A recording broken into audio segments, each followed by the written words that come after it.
ಕನ್ನಡ ಚಿತ್ರರಂಗ ಒಂದು ಸಂದಿಗ್ಧ ಪರಿಸ್ಥಿತಿಯಲ್ಲಿ ಇದೆ ಸರ್. ಹೌದು. ಸಿನಿಮಾ ಮಾಡಿದ್ದು ಜನ ನೋಡಲ್ಲ, ಜನ ನೋಡುವಂಥ ಸಿನಿಮಾ ನಾವು ಮಾಡಲ್ಲ. ಆಮೇಲೆ ಹಲವು ಸಮಸ್ಯೆಗಳು, ಹೌದು. ಅದಕ್ಕೆ ಚೇಂಬರು, ನಿರ್ಮಾಪಕರ ಸಂಘ ಇದೆಲ್ಲ ಇದೆ. ಎಲ್ಲ ಇದ್ದು ಕೂಡ ಅದು ತೀರಿಸಲಾಗದ ಸಮಸ್ಯೆಯಾಗಿ ಕೂತ್ಕೊಂಡಿದೆ. ಇಂಥ ಸಂದರ್ಭದಲ್ಲಿ ಈಗ ಒಬ್ಬ ರಾಜ್ಕುಮಾರ್ ಅಂತ ಹೋದರೆ ಸಮಸ್ಯೆ ಬಗೆಹರಿತು ಒಂದಿತ್ತು ಅಲ್ವಾ. ಆಮೇಲೆ ಅಂಬರೀಷ್ ಹತ್ರ ಹೋದರೆ ಎಲ್ಲ ಸಮಸ್ಯೆ ಮುಂದೂಡುತ್ತದೆ ಅಂತ ದೊಡ್ಡ ಆಶಾಭಾವನೆ. ಈಗ ಅವರಿಬ್ಬರು ಇಲ್ಲ. ಅವರಿಬ್ಬರು ಇಲ್ಲದಂಥ ಈ ಕಾಲಘಟ್ಟದಲ್ಲಿ ಅಂಥ ಒಂದು ಜಾಗನ ಪಡೆಯುವಂಥ ಒಬ್ಬರು ಯಾರಾದ್ರು ಇದ್ದಾರಾ ಯುವ ಪೀಳಿಗೆಯಲ್ಲಿ ಯಾರಾದ್ರು? ಅದೇ ಇದು ಮಾಡಿದ್ರೆ ಒಂದು ಶಿವರಾಜ್ ಕುಮಾರ್ ಅಥವಾ ರವಿಚಂದ್ರನ್ ಇಬ್ಬರಲ್ಲಿ ಅವ್ರು ತಗೋಬೇಕು. ಅದು ತಗೊಳ್ಳಲ್ಲ. ಅಲ್ಲಿ ಏನೋ ಒಂದು ಸಮಸ್ಯೆ ಬಂದಾಗ ಸಾಲ್ವ್ ಮಾಡ್ತಾರೆ. ಬಟ್ ನಾವು ಮನಸಾರೆ ಶಿವಣ್ಣಂತರ ಹೋದರೆ ಈ ಸಮಸ್ಯೆ ಸಾಲ್ವ್ ಆಗುತ್ತೆ ಅಂತ, ಒಂದು ರಾಜ್ಕುಮಾರ್ ಹತ್ರ ಹೋದರೆ ನಾವು ಹೇಗಿದ್ವಿ ಅಥವಾ ಅಂಬರೀಷ್ ಹತ್ರ ಹೋದರೆ ಹೇಗಿದ್ವಿ, ಅದು ಶಿವಣ್ಣನಲ್ಲಿ ಇದೆ ಅಥವಾ ರವಿಚಂದ್ರನಲ್ಲಿ ಇದೆ ಅಂತ ಅನಿಸ್ತಾ? ನಾಯಕತ್ವದ ಗುಣ ಅಷ್ಟೇ. ಅದರಲ್ಲಿ ಬಟ್ ಅಷ್ಟಿರಲ್ಲ. ಬಟ್ ಇಂಡಸ್ಟ್ರಿ ಕೇಳ್ತದೆ, ಶಿವಣ್ಣನ ಮಾತನ್ನು ಕೇಳುತ್ತೆ, ರವಿಚಂದ್ರನ್ ಮಾತು ಕೇಳಿದ್ರೆ ಈಗಿನ ಒಂದು ಸಂದರ್ಭದಲ್ಲಿ ರವಿಚಂದ್ರನ್ ಅವರು ಮತ್ತು ಶಿವರಾಜ್ ಕುಮಾರ್ ಇವರು, ಯಾಕೆಂತಂದರೆ ರವಿಚಂದ್ರನ್ ಅವರು ಒಂದು ಅನೇಕ ಅವರ ಒಂದು ಸಂಸ್ಥೆ ಇದೆ. ಅವರಿಗೆ ಚಿತ್ರರಂಗದ ಏಳು ಬೀಳುವಲ್ಲಿ ಕಂಡಲ ಗೊತ್ತು. ಏಳು ಬೀಳುವ ಅನುಭವಿಸಿದ್ರು ಕೂಡ ಅನುಭವಿಸಿದ್ರು. ನಮ್ಮ ಶಿವರಾಜ್ ಕುಮಾರ್ ಅವರು ಸಹಿತ ಅವರು ಅನೇಕ ಒಂದು ಇದೆಲ್ಲ ತಂದೆಯ ಒಂದು ಇದೆಲ್ಲ ನೋಡಿ ಇದು ಮಾಡಿದವರು, ಜೊತೆಯಲ್ಲಿ ಬೆಳೆದವರು. ಅವರ ಸಂಸ್ಥೆಯಲ್ಲೂ ಸಹಿತ ಏನು ಉತ್ತುಂಗ ಇತ್ತು, ಏನು ಉತ್ತುಂಗದಲ್ಲಿ ಇದೆ. ಈಗ ಅವಾಗೇನು ತೊಂದರೆಯಿಂದ ಹೇಗೆ ಬಂದರು ಅನ್ನೋದು ಅವರು ಅವರ ತಾಯಿಯವರು ಹೇಳಿರ್ತಾರೆ. ಅವರು ಯಾಕಂದರೆ ಅವರು ಆ ಮಟ್ಟಕ್ಕೆ ಬರ್ಬೇಕಾದ್ರೆ ಅವರ ತಾಯಿಯವರ ಶ್ರಮ, ಭಾರತಮ್ಮ ಎಲ್ಲ ಆಗ್ತಿದೆ. ಆ ಚಿತ್ರರಂಗ ಏನು ಅಂತ ಅವ್ರಿಗೆಲ್ಲ ಚೆನ್ನಾಗಿ ಬಂತು. ಆದ್ದರಿಂದ ಅವರಿಬ್ಬರಲ್ಲಿ ಆರಾಮ ಆಗ್ಬೋದು. ಮತ್ತು ಬೇರೆಯವರು, ಯಾಕಂದರೆ ಬೇರೆಯವರು ನಾವು ಹೇಳೋದಕ್ಕಾಗಲ್ಲ. ಯಾರು ಅದು ಒಬ್ರು ಯಾರು ಬರ್ಬೇಕು, ಒಬ್ರು ಯಾರು ಮುಂದಾಳುತ್ವ ಬೇಕು. ಯಾಕಂದರೆ ಈಗ ಚಿತ್ರರಂಗ ಆಗಿರುವಾಗ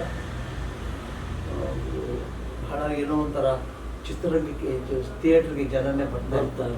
ನಿರ್ಮಾಪಕರು ಬಹಳ ಓಡಾಡ್ತಾರೆ.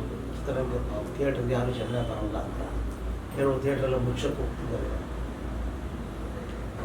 ಏನು ಪರಿಸ್ಥಿತಿ ಆಗ್ತದೆ. ಈ ಚಿತ್ರರಂಗದ ಅನೇಕ ಕಲಾವಿದರು, ಅನೇಕ ತಾಂತ್ರಿಕರು ಇದನ್ನು ನಂಬ್ಕೊಂಡು ಬಂದಿರ್ತಾರೆ. ಅವರ ಬದುಕಿಗೆ ಒಂದು ಆಸರೆ ಆಗಿ ಕನ್ನಡ ಚಿತ್ರರಂಗ ಇದೆ. ಅದು ಹಾಗೇನೆ ಅದು ಇನ್ನೂ ಸ್ವಲ್ಪ ಅಂದರೆ ಎಲ್ಲ ಕೂತ್ಕೊಂಡು ಯೋಚನೆ ಮಾಡಿ, ಇದು ಒಬ್ಬರದ್ದು ನಮ್ಮ ನಿಮ್ಮ ಅಂತಾರೆ ಈ ಚಿತ್ರರಂಗದ ಬಗ್ಗೆ. ಇದು ದೊಡ್ಡ ದೊಡ್ಡವರು ಕೂತ್ಕೊಂಡು, ಯಾಕಂದರೆ ಇದಕ್ಕೆ ನಿರ್ಮಾಪಕರು, ನಿರ್ದೇಶಕರು ಮತ್ತು ನಾಯಕ ನಟರು, ಮುಖ್ಯವಾದ ನಾಯಕ ನಟರೆಲ್ಲ ಕೂತ್ಕೊಂಡು ಈ ಸಮಸ್ಯೆ ಏನು ಅಂತ ಅವರು ಯೋಚನೆ ಮಾಡಬೇಕಲ್ಲ. ಅವ್ರು ಯೋಚನೆ ಮಾಡಿದ್ರೆ ಸರಿ ಹೋಗುತ್ತೆ. ಯಾಕೆಂದರೆ ನಮಗೆ ಈ ಚಿತ್ರರಂಗದಲ್ಲೇ ಬಂದವರು ನಾವು ತಾವೇನೇನು ವೇಷ ಅಂತ ಬೇಕಾದ್ರೆ ನಾವು ಚಿತ್ರರಂಗನೇ ನಮಗೆ ಹೆಸರು. ಆಮೇಲೆ ಇದು ನಮ್ಮದೇ, ಇದು ನಮ್ಮ ಮನೆ, ನಮ್ಮ ಕುಟುಂಬ. ಅದರಲ್ಲಿ ಕುಟುಂಬ ಚೆನ್ನಾಗಿ ಎಲ್ಲರೂ ಚೆನ್ನಾಗಿದೆ ತಾನೆ. ನಾವು ಚೆನ್ನಾಗಿರೋ ನಿರ್ಮಾಪಕ ಆಗಲಿ, ನಿರ್ದೇಶಕ ಆಗಲಿ ಚೆನ್ನಾಗಿದೆ, ನಿರ್ದೇಶಕ ಆಗಲಿ ಚೆನ್ನಾಗಿದೆ, ನಾವು ಚೆನ್ನಾಗಿದೆ. ಹಾಗಾಗಿ ಅದ್ರ ಬಗ್ಗೆ ಆಲೋಚನೆ ಮಾಡಬೇಕೆಲ್ಲ. ನಾವಲ್ಲ, ನಮಗಿನ್ನ ಹೆಚ್ಚಾಗಿ ಅದ್ರ ಬಗ್ಗೆ ಹೆಚ್ಚಿಗೆ ಅದರ ಏಳು ಬೀಳು ಅದಕ್ಕೆ ನಾವೇನು ನಮಗೇನು ಗೊತ್ತು, ನಮ್ಮ ಬರೀ ಅಭಿನಯ ಮಾತ್ರ ಗೊತ್ತು. ನಮಗೆ ವ್ಯವಹಾರ ನಮ್ಗೆ ಗೊತ್ತಾಗಲ್ಲ. ನಾವು ಪಾತ್ರ ಮಾಡ್ಕೊತೀವಿ. ಅದು ಅವರೆಲ್ಲ ಹಿರಿಯರೆಲ್ಲ ಕೂತ್ಕೊಂಡು ಯೋಚನೆ ಮಾಡಿದಾಗ ಅದಕ್ಕೊಂದು ಉತ್ತರ ಸಿಗಬಹುದು.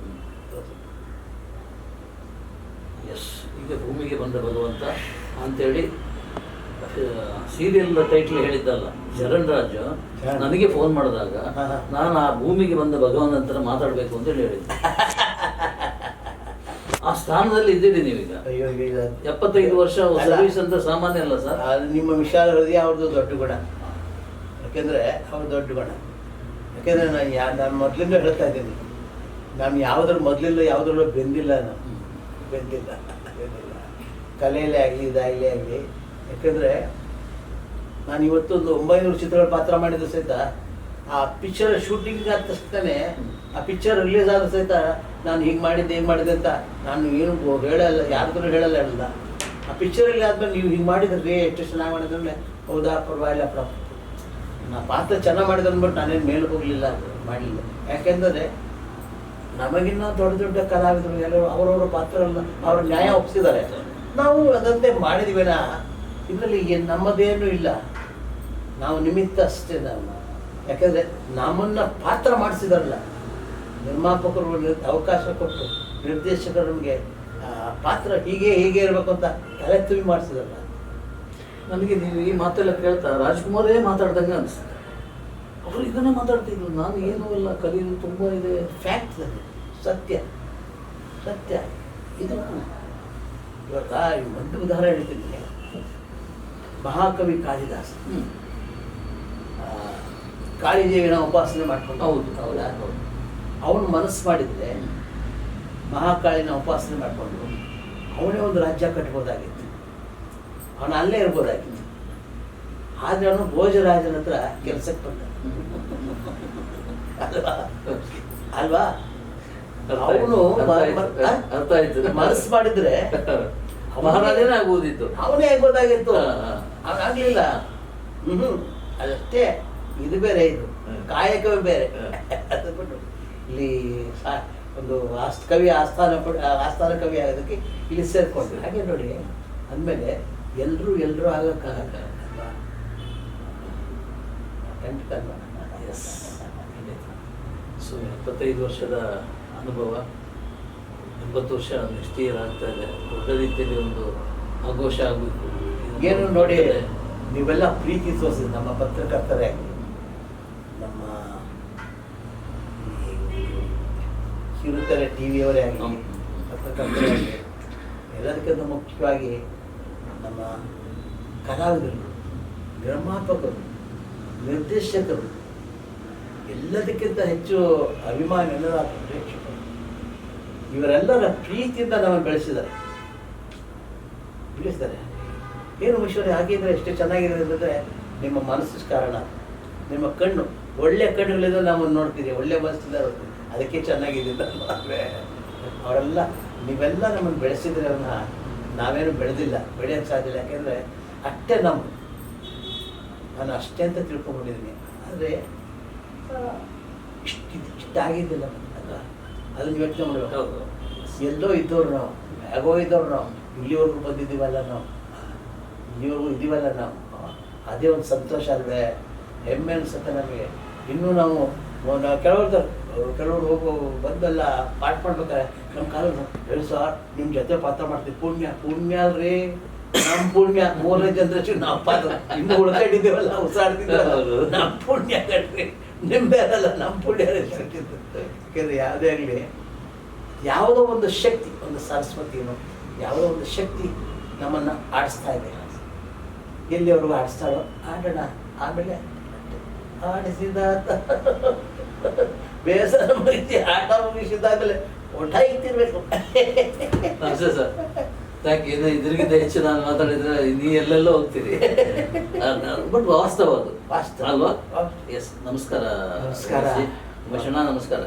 ಭಾರಿ ಖುಷಿ ಆಯ್ತು ಇಲ್ಲಿವರೆಗೂ ನೀವು ನಮ್ಮನ್ನು ಮಾತಾಡ್ಸಿದ್ರಿ, ನಾನು ಮಾತಾಡಿಲ್ಲ, ನೀವು ಮಾತಾಡ್ಸಿದ್ರಿ ಅಲ್ವೇ? ನೀವೇ ಅದಕ್ಕೋಸ್ಕರ ಇವರು ಶ್ರೋತೃ ಬಾಂಧವರು, ಪ್ರೇಕ್ಷಕರು ನಮ್ಮ ಮಾತನ್ನ ಕೇಳಿದರೆ ಇದರಲ್ಲಿ ಏನಾದ್ರು ತಮ್ಮ ಮನಸ್ಸಿಗೆ ಅಥವಾ ಯಾರ ಮನಸ್ಸಿಗಾರು ನೋವಾಗಿದ್ದರೆ ಹಂಸಕ್ಷೀರ ನ್ಯಾಯದಂತೆ. ಹಂಸಕ್ಷೀರ ನ್ಯಾಯ ಅಂದರೆ ಅದು ನೀರು ಹಾಲು ಬೆಳೆಸಿದಾಗ ಹಂಸ ನೀರನ್ನು ಬಿಟ್ಬಿಟ್ಟು ಹಾಲು ಮಾತ್ರ ಕುಡಿಯತ್ತಂತೆ. ಒಳ್ಳೆಯದನ್ನು ಮಾತ್ರ ಸ್ವೀಕರಿಸಿ ಅಕಸ್ಮಾತ್ ನನ್ನಿಂದ ಅಪರಾಧವಾಗಿದ್ದರೆ ದಯವಿಟ್ಟು ಎಲ್ಲರೂ ಸೇರಿ ಕ್ಷಮಿಸಿ ನೀವು ಆಶೀರ್ವಾದ ಮಾಡಿ ಪ್ರೀತಿಯನ್ನು ಇದೇ ಥರ ನೋಡ್ತಾರೆ. ನಿಮ್ಮ ಸೇವೆ ಮಾಡೋದಕ್ಕೆ ಸದಾ ಸಿದ್ಧರಾಗಿರ್ತೀವಿ. ಧನ್ಯವಾದಗಳು. ಜೈ ಕರ್ನಾಟಕ.